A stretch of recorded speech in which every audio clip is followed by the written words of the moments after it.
Danny Flexen here for Seconds Out with trainer Ronnie Davies. We're at the Brighton Hove Boxing Academy, a week away or just over a week from Chris Eubank Jr and James DeGale going at it at the O2. You were just saying before that you and Jim McDonald, DeGale's trainer, have known each other for a number of years, quite close in fact. What impact does that have coming towards this fight? It's going to be more friendly than usual, I imagine. No, it's just he's like me, he'll just do his job and I'll do my job. It won't be... I've always been a great friend of his, so still will be during the fight, after the fight, before the whenever. You're missing a fight, isn't it? You know what I mean? We've been in opposite corners before. We're young kids just coming up, 6th-round kids, so it's just no difference to me. It's just a world title, isn't it?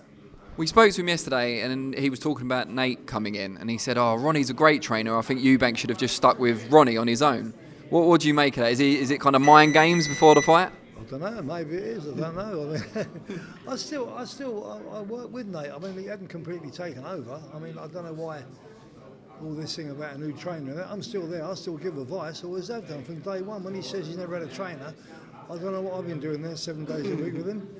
I've told him what to do, I've still organised his sparring, I've looked after him, I've done more than a trainer should do. And what have I got to do, you know what I mean? I was his trainer, of course I was. Now, to be fair, Nate says exactly the same thing. Wanted to ask you, you've obviously been with Eubank his whole career now. How does this DeGale fight rank in terms of the biggest challenges of his career? Is it one of the biggest alongside like Groves and Saunders? Yeah, I think it is. I mean, you've got to remember, everyone thinks puts too much on the Saunders fight. He was coming up there, and I thought that fight was a year too early because of his amateur pedigree, Saunders. That was obviously a step up. He didn't perform against Groves. He didn't box how he should. Everyone's saying he ain't got a jab, he can't come forward, he can't go to the side, he can't do this, can't do it. He can, he's just never done it. That was down to him, not me or anyone else. Don't blame anyone else, blame yourself. So is DeGale his biggest challenge outside of those two, or is he even a bigger challenge than Groves and Saunders? I would say he's definitely on the same par. Same par as him. He's a good fighter, James DeGale. What do you make of DeGale in terms of what he's good at, what he's not so good at? How do you assess him as a fighter? He's very clever.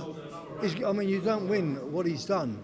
I mean, we've all boxed and you know how hard it is to reach any championship level, but to win every championship from the schoolboy to Olympic to a world title, that's phenomenal. No one does that. So he's got to be special, isn't he? What will Eubank have to do to beat him? Because like you said, he didn't perform against Groves. He didn't fight the way he should have fought. So what does he need to do differently against DeGale to make sure he gets the win this time? You just have to put all his knowledge in, listen in the corner to Nate or me, or if his old man's there, him as well. You just have to listen and he knows what to do. He's a good fighter, young Eubanks. He puts himself down when he says he wasn't prepared properly and all that. Well, he's putting everyone else down. He was prepared properly for them fights. He just didn't perform. Simple as that. Don't blame your a bad workman blames his tools. I say a bad man always blames his tools, didn't he? I say, don't do that. Get on with the job. We can see him warming up now behind you.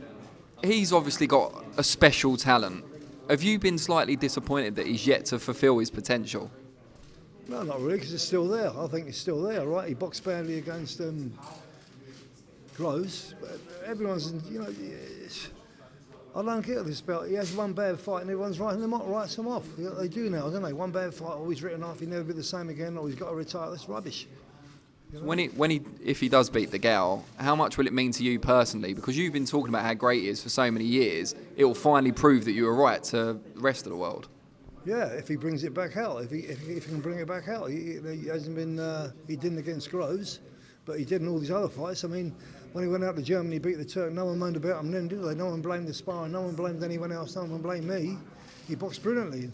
That kid knocked out DeGale's teeth, didn't he, in sparring? So he was no mug either. We just took care of him. So it will mean a lot to you if it happens on the big stage next week. Yeah, it will, of course it will. Yeah, I'll say, I told you so. Brilliant. All right, well, we appreciate your time, Ronnie, and best of luck next week. Good talking.